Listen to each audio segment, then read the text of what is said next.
On this channel, there is one thing I like to say, and I like to say quite a bit. Actually, I might have never even said this at all, so ignore that first part. But if Boris Johnson was going to have like a honeymoon period, it would be pretty much for the first part of Brexit. We all knew Brexit was going to be very much a slow car crash. And the more and more we go into it, the worse it becomes. Now, you may remember, of course, in the run-up to, obviously, Brexit, and indeed, obviously, while we were seeing the pandemic as well, even myself was going, hold on, Boris, why are you going to go for Brexit plus when we are seeing this massive pandemic coming through as well? Might we just, maybe put it off for a year? Might be, it might be work out really good for us. Turns out we were probably right in that regards. And of course, Boris Johnson was terrified that, oh no, the promise to, get Brexit done and maybe the evil Remainers are somehow, again, even though, again, he'd pretty much purged his party at that point of them, that this was somehow going to be an evil Remainer plot onto Brexit. No, and what eventually ended up happening was the pandemic has essentially accelerated by a rate of, I'd say, at least 2 years put on the Brexit pressures of what we were facing. So, if anything, the pandemic has been an accelerator to what was essentially the slow car crash of Brexit. And we turn to CNN Business today because, as I often said, sometimes you've got to go look at abroad to see how they're covering a Brexit, because theirs is very often a mixture of bemusement, farcical nonsense, and what on earth is this are we looking at? So, and America is again a perfect example, because they're looking at this and they're like, what on earth is going on here? Because obviously in America, especially in the right wing, they tied Brexit and the election of Donald Trump very, very close together, as if like, you see, Brexit was clearly the indicator that Donald Trump was guaranteed to get in. And yet, while in America, Donald Trump was the president and he did do damage to America undeniably, the problem with Brexit is it's not as simple as just unelecting Boris Johnson. So here we go. So, like I say, please do remember to hit that like, share, and subscribe button. And of course, down below there are links to my Patreon page, as well as a one-off donation link called Buy Me Coffee, where you can buy me coffee. And as always, thank you very much to all those people who do support the channel that way. So, on with this article then from CNN, titled "The Hard Reality of Brexit is Hitting Britain, and it's costing everyone but Boris Johnson." So, from the end of one supply chain to the other, the UK's food producers have endured a summer of trouble. The cold stories couldn't have done it hold enough space to even hold our crops, so we've had to throw away a week's worth of production, explains Ian Brown, the vice chairman of East Scotland Growers Association, and we've not had enough workers to even harvest our vegetable crops, meaning they are going to waste.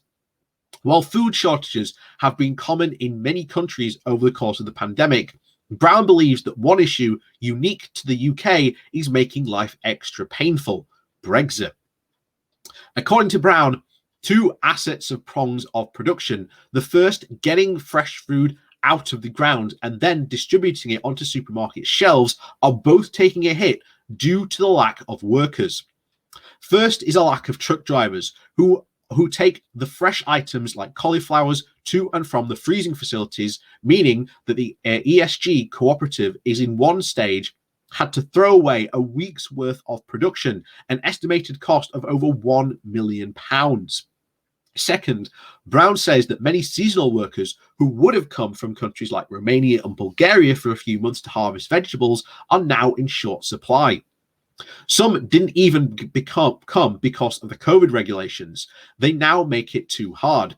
Some came and made a lot of money. They went home earlier than planned. This, Brown says, meant that about 10 to 15% of his crop went to waste, wasting around £200,000. It seems that the consequences of Brexit are finally beginning to be felt up and down the UK. And far from the sunny uplands promised by members of the Prime Minister's Boris Johnson's government, an extreme shortage of European workers in these vital areas means that the financial loss for businesses and empty shelves on the UK hurtles as it hurtles towards Christmas. The shortage of truck drivers is probably the most immediate issue. The current driver shortage is estimated between 90,000 to 112,000, according to a spokesperson for Logistics UK. While Brexit is not entirely to blame for the fact that the UK had no longer had any access to the UK drivers, it has created a very big headache for the industry. Those people can simply not be replaced by British workers. Besides the fact that it can take up to 9 months to qualify as a driver with a cost of over £5,000 according to the UK logistics, Brits are just not lining up to take these jobs. We've had an aging workforce in the UK, and imagine the working conditions of the lorry drivers. Unsafe parking spaces or places to rest up has made it very unattractive for lots of younger people, the spokesperson for Logistics UK told CNN Business. This creates a very hard choice for companies. What goods do you prioritize? If you have one truck leaving your warehouse that day, you're probably going to prioritize perishables over things like bottled water. And in the long run, this means less consumer choice and the possibility of consumer panic, as was seen in 2020 when Britain ran short of supplies of toilet paper. For some, the idea of how serious this problem is, the bosses of Britain's biggest supply chains and supermarkets have described that food shortages as completely unprecedented. One told the Times newspaper, "We are at the worst levels than we've any time I've ever seen, and one that shelves could be bare at Christmas due to the lack of lorry drivers." These shortages should be a gift for Johnson's political opponents, but who can say that his claims of having an oven-ready Brexit deal in 2019, the promise on which he won the general elections, were completely false? The government, the critics say, has failed to even adequately prepare for the inevitable consequences of Brexit and even mitigate its initial impact. The UK GDP growth ground almost to a halt in July, according to the Office of National Statistics, in part because of the supply chain issues and worker shortages. Britain's economy remains 2.1% smaller than before the pandemic, and some economists think the difference will not be made up until the second quarter of the next year. Throughout the whole Brexit process, the government has found its efforts to get businesses and people prepared for the inevitable upheaval undermined by its persistent need for Brexit as something that would be positive for the UK and the economy, says Sam Lower, the senior research fellow at the Centre for European Reform. This led to very confusing radio adverts that didn't even mention the word Brexit, delayed guidance, and of course last-minute changes of heart. Worse, Johnson's government is now in a very strange position of refusing to implement a key part of their deal once hailed as a great success. The UK was to fully enforce a mechanism called the Northern Ireland Protocol later this year. The protocol was agreed between the UK and the EU to reflect the special status of Northern Ireland out of the EU along with the rest of the UK, but sharing a soft land border with the Republic of Ireland, the EU member state. Under the protocol, goods can now flow freely from Northern Ireland and the Republic, avoiding the need for a hard border, an essential measure in preventing a return to sectarial violence on the island. The UK agreed that it would in turn protect the EU single market by enforcing checks on goods entering Northern Ireland from Britain. Doing so would effectively create a sea border between Northern Ireland and the rest of the UK, something that would be very uncomfortable for Johnson, who likes to portray himself as an arch defender of the Union. It would also be complete anathema to the Unionists in Belfast, who this week threatened to even collapse the regional's very fragile power-sharing agreement over this very issue.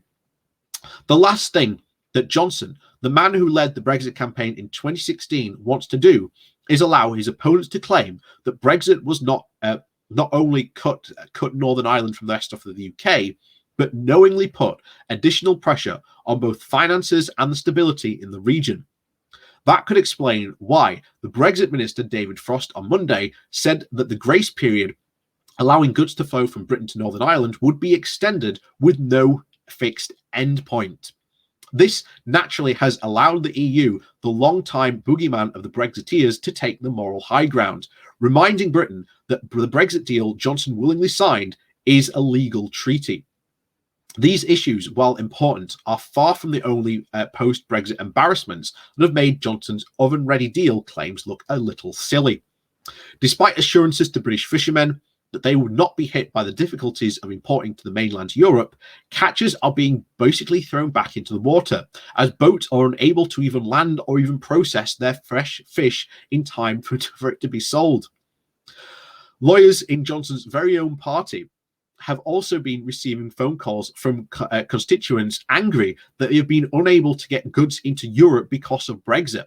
They know we can't do a lot in a lot of instances, and the government websites are not very helpful, and they simply are not getting the help they need, one lawmaker on the government payroll previously told CNN. It's difficult. They are angry, and that people are just cancelling their orders, and I personally cannot get a French visa for them, they added.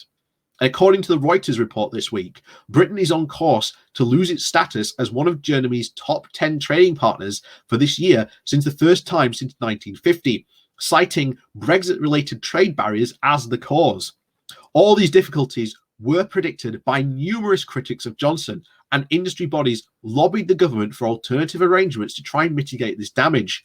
Johnson has been repeatedly criticised by industry leaders and opponents for what he sees as the reckless lack of preparation for Brexit. Despite this, the Brexit fallout is not being used by Johnson's political opponents, who are instead whacking him over domestic issues. But why? The problem with this sort of stories is as they happen incrementally, Rob Ford, professor of the politics of Manchester, said. One of the very tragic things about these stories is that in order for the public to actually really pay attention to them, something really dramatic has to happen. And unfortunately, that might be an overworked lorry driver crashing into a family car or a child falling ill through malnourishment. Until that point, Johnson can largely deflect the blame for these problems onto the pandemic. Ford notes that this goes very down well with his base of Leave voters, who many of them are being sick of being told that Brexit was a disaster, and often willingly to believe other explanations. But Brexit is really only starting to bite. It was never going to be the cause that the UK would immediately fall apart. But little by little, many of the assurances made in 2016 and during the years of negotiations are cracking. Perhaps one day Johnson will deem it politically and expedient to introduce greater mitigation against the downsides of Brexit. Yet, even the timing of that is problematic. Admitting that you need damage control means that there is damage to control. And given that much of Johnson's political legacy will be defined by leading the campaign to free Britain from Brussels, the longer he can dodge the criticism, not just Brexit as a concept, but of the chosen implementation of it, the less his greatest accomplishment becomes a milestone, becomes a complete millstone around his neck. And that is where we are at this. That is a completely precise point of this. They picked it out very, very well. The big problem, again, we talked about before, is that Leave supporters are prepared to believe anything but Brexit is at fault. And until we start to see some serious consequences of this, they won't believe it otherwise. You know, I keep on saying this isn't the Brexit we voted for.